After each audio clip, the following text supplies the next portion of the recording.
Once upon a time, when all was shrouded in ignorance, there lived a philosopher. He thought the philosopher's stone that would transmute base metal into gold, and the elixir of life that would bring eternal youth.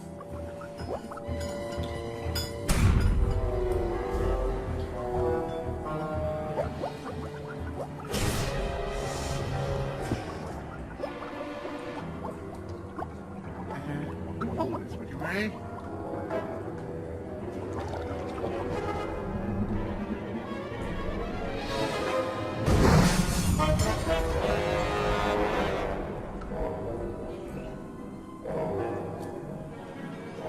Did it work?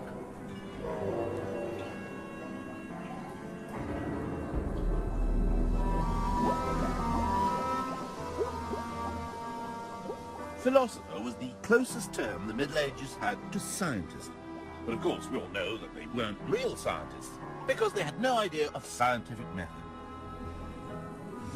The medieval world floundered in superstition and ignorance. The church persecuted seekers after knowledge, medicine was more likely to kill than cure, and people didn't even know the shape of the world. But are we sure they were so very ignorant? Or could it be us who don't know as much as we think we do about them? Over and over again, we're told that our scientific understanding of the world didn't begin until Isaac Newton in the 17th century. For example, he's credited with showing that white light contains the colours of the rainbow. And yet, 400 years before Newton, a 13th century monk by the name of Roger Bacon performed this experiment, in which he passed light through water to create a spectrum, and concluded, like Newton, that light contains an unchanging geometry. Newton was the man who made mathematics the basis for the study of the world. But then Roger Bacon said the same thing. He wrote, "Mathematics is the door and the key to the sciences." And 400 years before Galileo, Bacon described how to use lenses to make a telescope. Bacon was one of many experimental philosophers hunting for the philosopher's stone. He was an alchemist. But of course, we all know that alchemists were charlatans and magicians who were trying to turn base metal into gold. Well, undoubtedly, alchemy had its fair share of fraudsters. That doesn't mean they all were. You see, gold is a very peculiar metal. For a start, you cannot destroy it. Heat it up, melt it down, beat it. Whatever you do, gold will always return to the way it was. The gold we have today could once have been a Viking's collar or a 17th century ewer. At Oxford University's chemistry labs, Dr. Alan Chapman explained to me just why gold obsessed the medieval alchemists. What the alchemists were fascinated with is what they called mutability. Why certain things did change and things like gold never changed. Gold was the most perfect of all metals, and as a result, therefore, what gold became was the study of perfection on Earth. And all of their manipulative procedures about gold were concerned with trying to actually obtain, not wealth, it wasn't wealth they were after, it was understanding the inner secrets by which God had made all the substances of nature. The alchemists believed that all things in nature were striving towards perfection. And since gold was perfect, one day all metals would transmute into gold. The alchemists were just trying to give nature and God a hand. Teach me how to make gold. Oh yes, very easy. Oh, we're going to be Alan showed me one of the experiments that made the alchemists think they were very close indeed. Well, here we have mercury in a jar.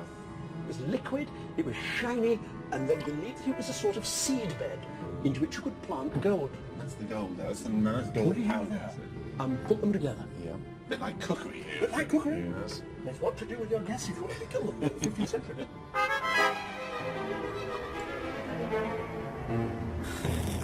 And it's now getting a bit like breakfast cereal. It's a sort of scrunchy peanut buttery feel to it. What you have for your breakfast, Alan. This so-called butter of gold is spread on the item to be transmuted into the real thing, and then heated. There it is. We've got a gold-plated Tesco's candid. The only one in the world. The process didn't actually multiply gold, but the alchemists had discovered the technique of gold plating. It was just one of their achievements. They also discovered the first strong acids and developed techniques such as distillation that would form the basis of modern chemistry. And in a way, the alchemists were right. Transmutation not only is possible, it's one of the key processes in the modern world. A nuclear power station like this runs on transmutation. In the process, a metal like uranium is transmuted into other substances, including other metals. The alchemists may have been right about something else. In 1972, Russian scientists reported that at an experimental reactor in Siberia, the lead shielding had been exposed to such constant nuclear bombardment that part of it had turned to gold. In the Middle Ages, all science, what they called philosophy, had a different purpose from science today. Any pursuit of knowledge was only useful if it brought you closer to understanding God. Even medicine. Today, there's only one thing we expect from medicine, to make us better. But medieval doctors had their sights set on even more ambitious things. Eternal life, for a start. Meet Artesius, who wrote a treatise on the art of prolonging human life. And as proof that his theories worked, he claimed he was no less than 1,025 years old. What, you mean you were alive at the time of Christ? Yes. Oh, did you meet him? Yes. Well, what was he like? Just Exactly as you'd imagine. Son of God. Oh, right.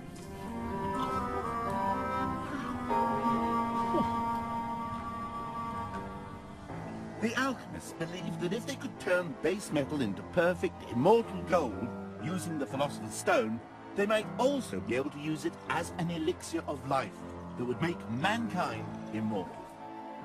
The purpose wasn't simply to make people live forever, but to restore mankind to its condition of perfection before the fall. The eternal life was almost incidental. Of course, no philosopher actually found the elixir of life. I mean, otherwise I'd be interviewing him now. But that doesn't mean we should write off medieval doctors. I'm about to have a consultation with an expert in medieval medicine.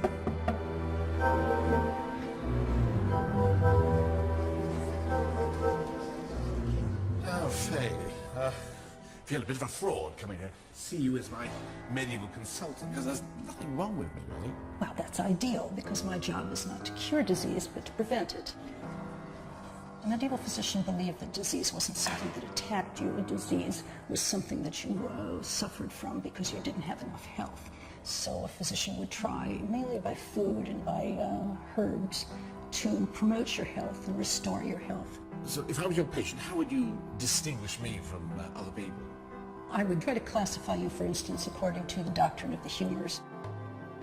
The ancient Greek physician, Galen, taught that the health of the body depended on the delicate balance of 4 vital fluids. A person in whom blood predominated was sanguine. Phlegm predominated, you were phlegmatic. Black bile made you the melancholic type. And yellow bile made you the choleric type. Doctors first diagnosed the patient's type or humor, and then adjusted the treatment accordingly. What do you think about me then? What humor would I be? I think I would say there was definitely a sanguine streak to you. Sanguine means that you're dominated by the humor of blood, which is the humor of youth. But I would also say, because you're an intellectual, that like most intellectuals, your predominant humor is melancholy. The cold and dry humor of old age. If you were my medieval doctor and I was your patient, how would you start to examine me? Well, the first thing I would do is take your pulse, and I would try to understand how your body's innate heat was cooking through your body. And the pulse would tell me whether, in fact, you had a fever. And if you did have a fever, I would probably let blood, because letting blood would lower the fever. After I'd take the pulse, I would want to do a uroscopy. You want me to pee in the bottle? Okay. I'll go and do that right away.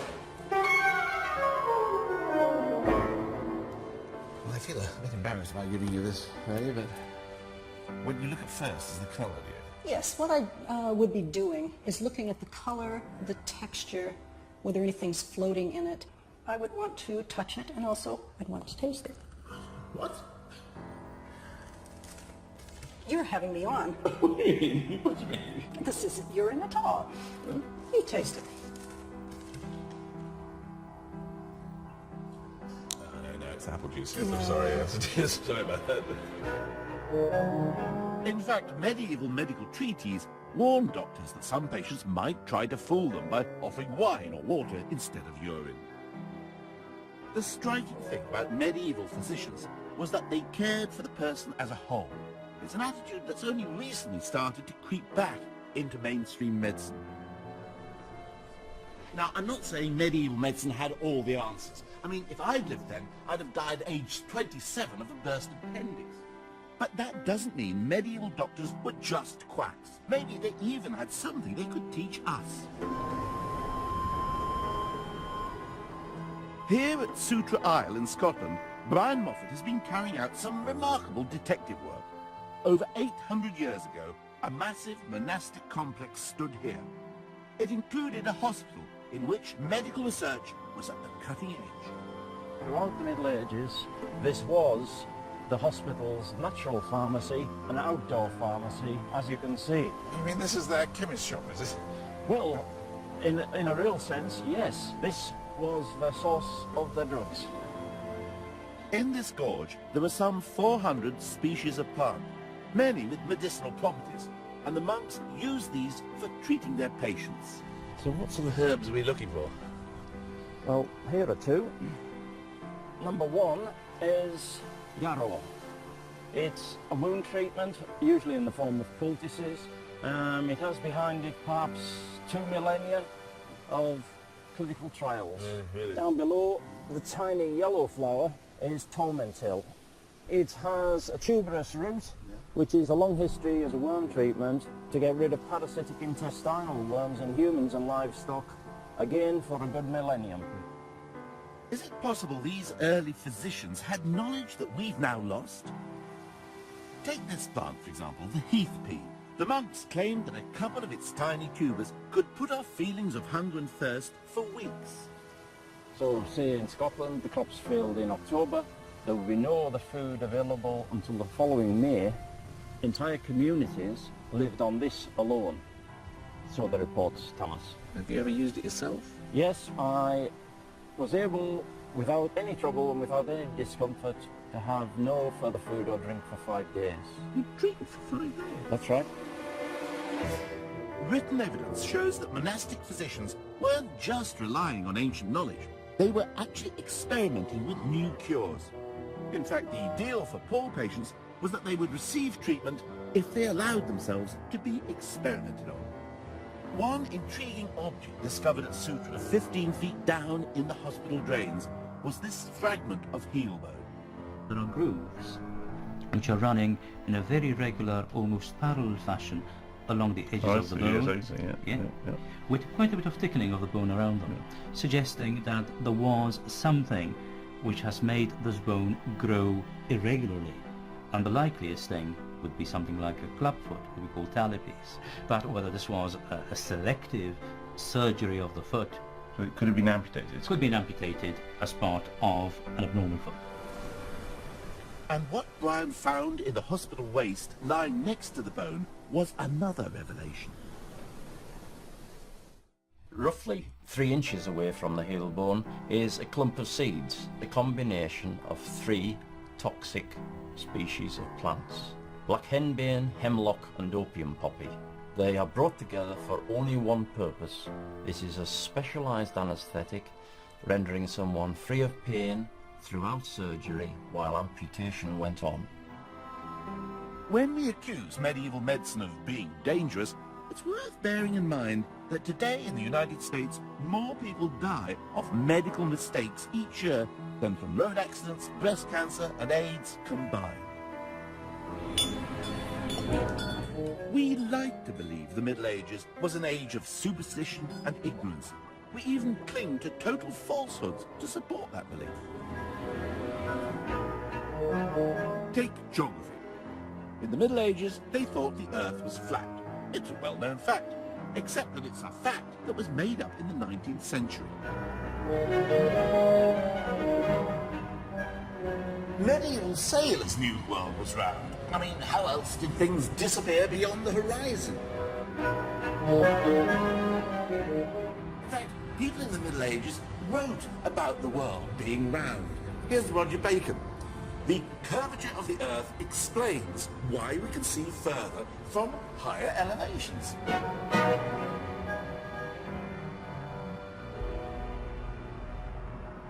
So why is it we're so convinced that medieval people thought the world was flat? Well, one of the chief culprits was a 19th century American novelist by the name of Washington Irving. He wrote fantasies like The Legend of Sleepy Hollow and Rip Van Winkle.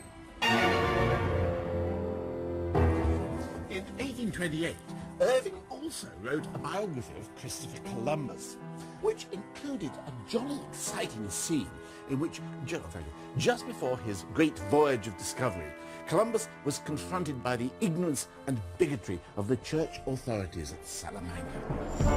They accused him of heresy for saying the world was round, when the church taught that it was flat. Except the church had never taught that the world was flat. The scene was entirely fictitious. But if they didn't believe the world was flat, why were their maps so terrible? I mean, they hadn't a clue, had they? Look at this, they've got Jerusalem here in the middle like a bullseye. They've got Rome down there. Up there they've got Noah's Ark. And over there a whole lot of monsters. I mean, come on. I asked Peter Barber from the British Library to tell me what on earth was going on. The point is, it isn't a map, because in the Middle Ages, this would have been regarded as a visual encyclopedia. In a way, it's geographical, but the purpose of the geography is to provide a framework for knowledge and for philosophy, and also a history, which begins with Adam and Eve, goes on to the Tower of Babel, there's Jerusalem, and down there is Rome. As in another level, it's also the history of the past, including the history of Alexander the Great, who accounts for these weird creatures here. These are the people whom Alexander the Great in legend is supposed to have encountered. I just noticed that God has got a cricket ball in his left hand. Well, it may look like a cricket ball, and it's certainly a ball, but it is actually the world. So this is visual proof that they see the world as a globe.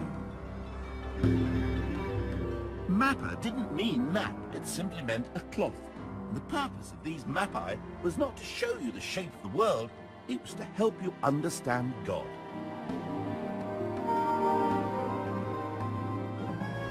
The people who needed geographically accurate maps were mariners, and they had them. This chart dates from the 13th century, although we have no idea who drew charts like this or even how they were made. They're a bit of a mystery. Washington Irving's fantasy of Columbus and the bigoted churchmen also panders to another major misconception, and that is the idea that it was the medieval church that suppressed knowledge and that persecuted those who sought to extend the boundaries of science. In fact, throughout the Middle Ages, scientific experimentation was carried out by churchmen and with the blessing of the church. Roger Bacon was a friar, often writing for the Pope.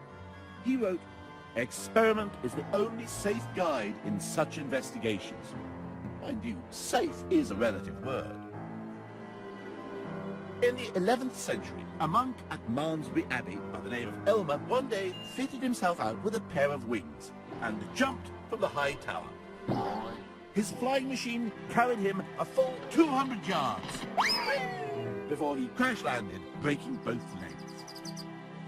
When Elmer lay in bed recovering, he told the abbot he knew what had gone wrong. His flying machine needed a tail. The abbot forbade him to take the experiment any further, and manned flight was put on hold for 900 years. Men of the church were forever exploring new boundaries of knowledge in every conceivable sphere of human activity. Even these fabulous buildings are the result of experimentation. Experimentation on a monumental scale. When Canterbury Cathedral burnt down in 1174, the monks decided to build something altogether more ambitious. They allowed a French architect by the name of William of Sens to talk them into an entirely new kind of architecture. Taller, lighter, finely chiseled, and with graceful pointed arches. Nothing like it had been seen in England before. It soared to the glory of God, the church, the archbishop, and the architect, and not necessarily in that order. John Burton, the surveyor of the fabric at Canterbury, showed me just how William of Sens improved on the ancient Roman designs that still exist in the old part of the cathedral. See, what we're in at the moment is rather dark and dank sort of area, really, and that was caused by the fact that this is Romanesque architecture. It's very simple, very basic architecture, based on the semicircular arch. It's very shallow, and it's pushing a lot of weight down. And so the walls have to be extremely thick to counteract that. And these thick walls, of course, do not allow large window openings. And what William of Sens was coming up with was a way of overcoming that problem. He's being pushed by the theologians as well. They were saying God is light. Yes. Let's see what we can do, how we can bring light in, and actually worship in a very light, bright space. And so what they did, they tried to experiment with this and see how they could make the structure thinner and strong. And to do that, they actually put curtain walling up, really. It's the early curtain walling, and brought the light in. And this is what we call the Gothic. The Gothic, yes.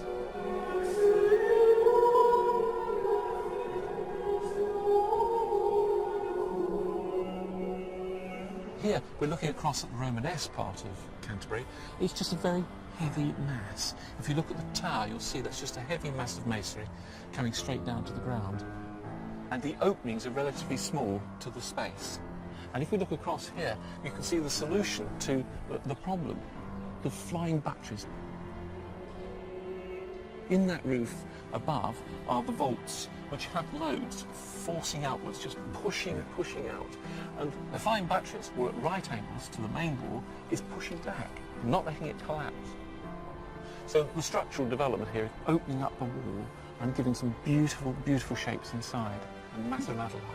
And this at the time was just revolutionary. Oh, totally revolutionary. It was the great new architecture.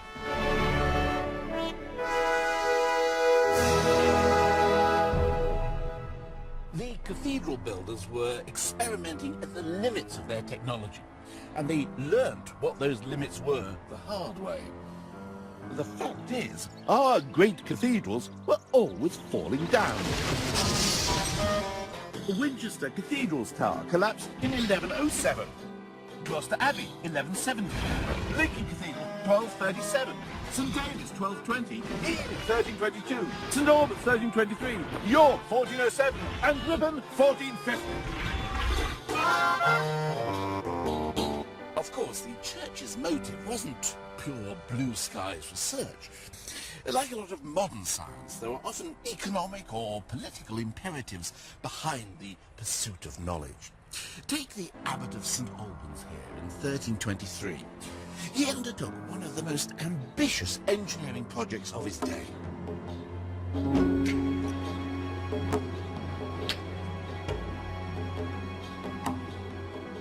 Abbot Richard of Wallingford was an enthusiastic astronomer and mathematician and a leper, although I don't suppose he was that enthusiastic about leprosy. But why did he take this? And what is it? Well, it's a clock. Actually, this is a reproduction based on the designs and descriptions he left behind.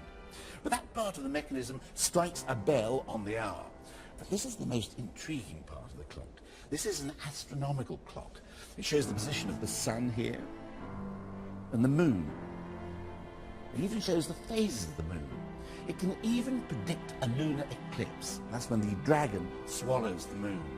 The whole clock takes 18 1/3 years to complete one cycle of the heavens. It's a formidable feat of engineering. But why did he make it? Well, the abbot's reasons were economic and political.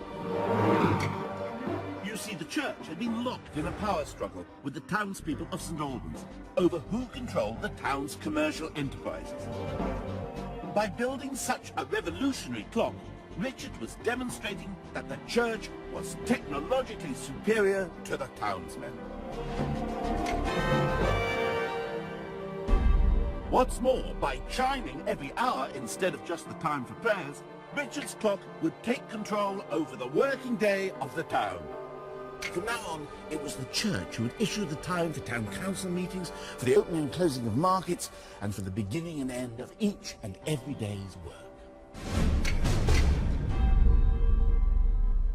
This was God's universe made visible. Nowadays, we assume that science and religion are poles apart. But the medieval church was not opposed to science. It wanted to use it. After all, since the Bible contained the truth, how could the church be threatened by understanding the truth better? It was only later, in the time of Galileo, that the Vatican became frightened of science. Newton, who was obsessed with alchemy and interpreting the prophecies of the book of Revelation, was no more rational than the alchemists who, with their experiments, sought to uncover the truth hidden in nature. It was their understanding and their explorations which became the very foundation of modern science. Back in the 13th century, Roger Bacon recorded the things he foresaw in the future. Great ships guided by one man that will move with greater swiftness than if they were full of oarsmen. A carriage which will move with inestimable speed and without the help of any living creature. It is possible that a device for flying shall be made. That was 750 years ago. So what took us so long? Partly our ignorance of our own past, perhaps?